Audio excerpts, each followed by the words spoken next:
नमस्कार, आदाब, सत श्री अकाल। मेरे जितने भी फैंस मुझे टीवी पर देख रहे होंगे उन सभी को मेरा प्यार भरा नमस्कार। मैं आपका दोस्त अशोक इस टीवी चैनल के माध्यम से आप सभी लोगों का तहे दिल से हार्दिक अभिनंदन करता हूं। तो जैसे कि हम सभी को ज्ञात है कि कोरोना दिन प्रतिदिन बढ़ता जा रहा है और ये रुकने का नाम नहीं ले रहा है और बहुत सारे केसेस जो है अभी भी मिल रहे हैं। तो पेश है इस विषय पर एक छोटी सी कॉमेडी। मुझे आशा है कि आपको ये कॉमेडी सुनने में काफ़ी अच्छी लगेगी और इस कॉमेडी में थोड़ा बहुत आप एक्शन भी देखेंगे, थोड़ा बहुत ड्रामा भी सुनेंगे और मिमिक्री तो इस कॉमेडी में सुनेंगे। तो एंजॉय कीजिए आप इस कॉमेडी का। Thank you. और भाई क्या हाल चाल है सभी के? क्या कह रहा हूँ जी साहब? सब मौत के साए में जिंदा है। और पाजी की हाल चाल की चल रहा है?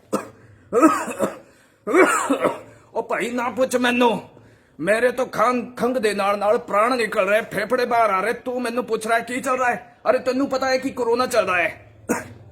अरे मुझे लग नहीं रहा कोई कोरोना से इंडिया में डर भी रहा है। उल्टा इस बीमारी का मजाक बना के रखा है यार। मतलब कुछ लोगों की हालत देखो, कुछ लोग जो है इस बीमारी को दूर करवाने के लिए हवन करवा रहे हैं। अबे क्या भूत है वो? अभी हवन से रिलेटेड मुझे एक बात याद आई कि एक बार क्या हुआ कि किसी एक घर में हवन करवाया जा रहा था। पंडित जी मंत्रोच्चारण कर रहे थे। ओम मंगलम सत्यम नारायणम स्वाहा, ओम तत्पुरुषाय विद्महे वक्रतुंडमाय धीमहि तन्नो दन्ति प्रचोदयात्, या देवी सर्वभूतेषु मातृरूपी संस्कृता नमस्तस्यै नमस्तस्यै नमस्तस्यै नमो नमः। पंडित जी मंत्रोच्चारण खत्म करते हैं तो वो एक बच्चे को लड्डू चढ़ाने का आदेश देते हैं। तो बच्चा जैसे पंडित जी के पास आता है तो पंडित जी बच्चे से कहते हैं, हाँ जी बच्चे, देश का कल्याण चाहते हो? बच्चा कहता है हाँ जी। हाँ जी, तो कोरोना को दूर भगाना चाहते हो? बच्चा कहता है हाँ जी। तो ये लो बेटा, इस लड्डू को अग्नि के पास चढ़ाकर कहो बेटा स्वाहा। बच्चा क्या करता है कि बच्चा लड्डू को मुंह में डालकर कहता है आहा। पंडित जी फिर वो कहता है, पंडित जी देश का कल्याण हो चाहे ना हो, कोरोना धूल भागे चाहे ना भागे, पर लड्डू बड़ा टेस्टी था पंडित जी। इसी बच्चे की मैं आपको एक और बात याद दिलाता हूं कि एक बार क्या हुआ कि यही बच्चा जो था एक दिन, इसी बच्चे की मैं आपको एक दिन की और बात सुनाता हूं। एक बार क्या हुआ जी कि एक बच्चा एक बार फूट फूट कर रो रहा था। तो एक बार एक आदमी आ रहा था तो उसने कहा कि हेलो बेटा, तुम क्यों रो रहे हो इस तरह से? तो बच्चा कहता है पहले 5 रुपए दो तो बताऊंगा। तो वो आदमी उसे 5 रुपया निकाल कर देता है और कहता है ये लो बेटा, ये लो 5 रुपया, अब बताओ तुम इस तरह से क्यों रो रहे थे?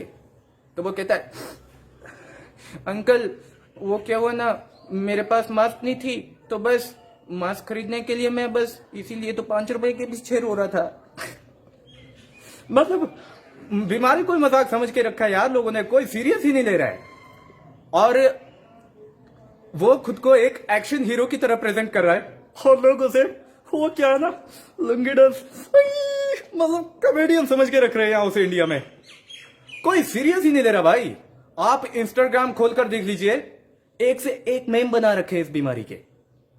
और जो थोड़ी बहुत कसर रही थी ये इन सोशल मीडिया वालों ने अफवाहें डालकर पूरी कर दी। अब कुछ लोग बात कह रहे हैं, नमस्कार, अफवाह फैलाइन खबर में आपका स्वागत है। आइए नजर डालते हैं आप तक की ताजा सुर्खियों पर। तो इस वक्त की सबसे बड़ी खबर, दारू और गांजा से होगा कोरोना का खात्मा। अरे भेड़ों को तुम क्या रीजन दे रहे हो? मतलब वो दिन रात पी पी के अपना गुजारे चला रहे हैं, एक साथ नए नए मेंबर जुड़ रहे हैं। कोई मान ही नहीं रहा सीरियस यार कि ये कोई बीमारी भी है। तो जब लोगों ने समझाया इस तरह से, कुछ लोगों ने समझाया कि ये सब अफवाह है, तो मेरे चाचा ने इस बीमारी को ही अफवाह मान लिया।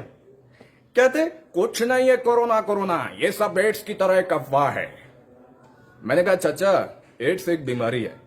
वो कहते मैंने तो नहीं देखा कोई पेशेंट अपनी आंखों से लाइव। मैंने कहा चाचा तुम रहने दो, तुम्हारे बस की बात नहीं है। वही है ना, आप चाहे टीवी खोल लो, यूट्यूब चला लो, किसी को कॉल करके देख लो, हर जगह कोरोना चल रहा है। इवन क्या हुआ कि एक बार लॉकडाउन से रिलेटेड मैं आपको एक बार की बात सुनाऊं। एक बार क्या हुआ कि एक आदमी पैदल रास्ता तय कर रहा था, अपने घर की तरफ जा रहा था। काफी रात हो गई थी तो वो एक होटल के पास पहुंचा। तो वे होटल वाले से विनम्रता से कहता है कि हेलो सर, वो दरअसल क्या है कि मैं बहुत थक चुका हूँ और मेरा घर यहाँ से काफ़ी दूर है। मुझे बस में नहीं मिल रही थी, तो प्लीज़ आप मुझे एक रूम दे दीजिए प्लीज़। होटल वाला उन 4 लोगों के साथ उसको एक छोटा सा रूम दिखाता है और उस रूम में एक छोटा सा मेज और एक स्टूल और बाकी एक खिड़की और बाकी चारों तरफ दीवारें ही दीवारें। तो वो आदमी क्या करता है, उसको काफी घुटन होती है, तो वो घुटन भरी सांस में थोड़ा सा उभर कर उनसे कहता है गुस्से में, ये क्या पागलपन है, तुमने मुझे जानवर समझ के रखा है क्या? तो एक पागल इंसान उसकी तरफ इशारा करके कहता है जादू मुझे कोरोना खत्म करना था, मुझे कोरोना खत्म करना था, मुझे कोरोना खत्म करना था। तो वो दूसरा आदमी कहता है वो क्या है ना बाबूजी, लॉकडाउन की समस्या पड़ी है तो इसलिए 4 महीने तक लॉकडाउन में रहने के लिए कहा गया है। तो तीसरा आदमी पीछे से कहता है अरे सर, ये आप यहीं पर झुके झुके क्यों चिल्ला रहे हैं, आगे तो चलिए, ये तो क्या एक तो सिंपल सी लिफ्ट है। और सही बात कहूं, डरने की बात तो छोड़ो, किसी को तो इतना सब कुछ होने के बावजूद भी ये पता नहीं है कि ऐसी कोई एक बीमारी भी है। एक बार क्या हुआ कि एक बूढ़ा आदमी कहीं रास्ते पर जा रहा था, तो वो मुझे एक दिन मिल गया। मैंने उससे कहा चाचा ये मास्क लगाकर निकला करो जब बाहर जाओ। तो वो बूढ़ा आदमी मेरी तरफ झांकता है और कहता है क्या कहा तूने? मैंने कहा चाचा ये मुंह ढक के निकला करो जब बाहर जाओ। तो वो कहता है हमने क्या किसी का उधार खाया है? मैंने कहा चाचा ये उधार की बात नहीं है, कोरोना पकड़ लेगा। वो कहता है कौन सा हाथ लगाएगा, साले को एक झापड़ मारूंगा दूर भाग जाएगा। ज्यादा ना बड़ियो, हल्के में लहरा, मेरे को कान टूट रहे हो देख ले। मतलब वो मानने के लिए तैयार ही नहीं यार वो। लेकिन इस बीमारी के बाद ना मुझे अपनी कंट्री पर बहुत ज्यादा प्राउड फील हो रहा है, क्योंकि जो लोग कहते थे ना कि काश अगर हम इटली अमेरिका में पैदा हुए होते या अगर हमें वहां की नागरिकता मिलती तो हमारी जिंदगी कितनी अच्छी होती, बेहतर लाइफस्टाइल होता। इंडिया में क्या है, कुछ भी नहीं है। आज उन्हें भी समझ में आ रहा होगा कि ऐसे हालात में भी हमारे इंडियंस गवर्नमेंट के लोग दूसरे देश में फंसे अपने इंडियंस लोगों की कितनी चिंता कर रहे हैं, उन्हें वहां से बाहर लेकर आ रहे हैं वायरस की परवाह करे बगैर। तो वहीं आप इटली को देख लीजिए, उनके खुद के नागरिक में वायरस पॉजिटिव होने के बाद वे अपने ही देश के लोगों को देश में लेने से मना कर रहे हैं। और हम इंडिया वाले उनका भी एक गेस्ट की तरह रखकर सही तरीके से इलाज करवा रहे हैं। यह है हमारा India. So proud to be your India. बाकी I love my Indian prime minister, I love my India.